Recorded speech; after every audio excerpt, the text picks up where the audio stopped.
اعوذ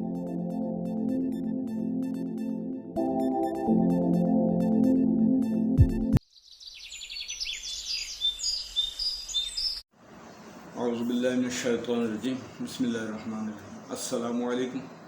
نام اور اس کے معنوں کے ساتھ نعیم الزمان دریچہ میں آپ کے سامنے ایک مرتبہ پھر حاضر ہے، اور اس مرتبہ ہمارے سامنے جو نام ہے وہ ہے ہاشم۔ ہاشم کے معنی سرید بنانے والے یا شوربے میں روٹی توڑنے والے، یہ عام معنی مشہور ہیں۔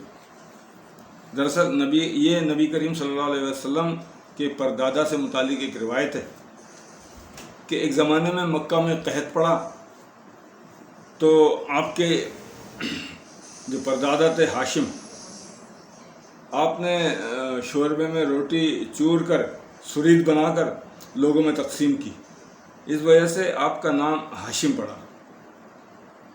اب اس واقعے پر ایک سوال پیدا ہوتا ہے کہ آپ کا نام تو عمرو تھا، سمجھے؟ عمرو کا مطلب ہوتا ہے لمبی عمر والا، تو عمرو نام تھا آپ کا، تو کیا عمرو نام کی وجہ سے آپ لمبی عمر کے تھے؟ نام کی وجہ سے لمبی عمر کے نہیں تھے، تو یقیناً نام کی وجہ سے جب لمبی عمر کے نہیں تھے تو پھر ہاشم نام کی وجہ سے کوئی شوربے میں روٹی توڑنے والا کیسے ہو سکتا ہے؟ اور بعد میں بھی کسی چوری توڑنے والے یا سرید بنانے والے کو ہاشم کے نام سے یاد بھی نہیں کیا گیا۔ ہاں، البتہ ہاشم سے ملتے جلتے تمام الفاظ عزت، شان و شوکت، دبدبے کے معنی میں ملتے ہیں، جیسے حشام۔ حشام کا مطلب ثقافت، عزت، تعظیم کے۔ حشم جاؤ حشم۔ حشم دراصل مال اور دولت، عزت، نوکر چاکر اور خدام وغیرہ کے ہونے کو کہتے ہیں، یعنی جس کے پاس یہ سب کچھ ہو تو اسے حشام کہتے ہیں، حشم کہتے ہیں۔ اس طرح حشمت ہے، حشمت عظمت اور دبدبہ اور شان و شوکت۔ احتشام کل و فرد اور شان و شکو کو کہتے ہیں۔ محتشم شان و شوکت والا، اور خود ہاشم کے ایک معنی سخاوت کے لیے جاتے ہیں۔ بس اس تطبیق سے معلوم ہوا کہ عمرو ایک شخص ہے جو اپنی سخاوت اور خدا ترسی کے باعث ہاشم نام سے مشہور ہوا۔ اس عمل سے اس کی شان و شوکت اور دبدبے میں مزید اضافہ ہوا۔ مذکورہ واقعہ حضرت نبی کریم صلی اللہ علیہ وسلم کے پردادا کا ہے۔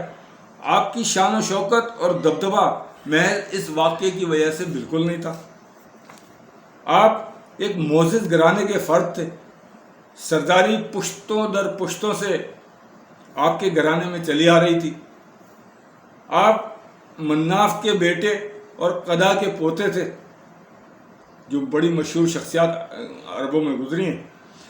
قدا بن کلاب جو تھے وہ پہلے شخص تھے جنہوں نے تمام قبیلوں کو متحد کیا، یعنی اپنے جو ان کا قبیلہ تھا ان تمام کو متحد کیا۔ آپ کعبے کے متولی بھی رہے، یعنی کعبے کے متولی بھی ہوئے، اور آپ ہی کے نام پر آپ کا قبیلہ بنی ہاشم کہلاتا ہے۔ حضور نبی کریم صلی اللہ علیہ وسلم اسی خاندان کے فرد ہیں۔ عزت و عظمت، شان و شوکت، دبدبہ اور کر و فرد اور جاؤ حشم، یہ سب تو پہلے ہی بنی ہاشم کے پاس خاندانی تھا۔ محض ایک واقعے سے ہاشم نہیں بنے۔ معلوم ہوا کہ ہاشم کا معنی سخی، شان و شوکت، عزت والا اور عظمت والے کے ہیں۔ تو یہ ہاشم سے متعلق تھوڑی سی گفتگو تھی، اس کے معنی کے اصل معنوں کی طرف میں نے آپ کو توجہ دلائی، تو امید ہے آپ کو پسند آیا ہوگا۔ اگر پسند آئے تو ہمیں ضرور کمنٹس کریں، اور ہمیں فیس بک، انسٹاگرام اور یوٹیوب پر ہم سے رابطہ کر سکتے ہیں۔ اگر کسی کے نام کے معنی اگر آپ کو معلوم کرنے ہیں تو وہ بھی ہم سے کمنٹس میں معلوم کر سکتے ہیں۔ فقط والسلام۔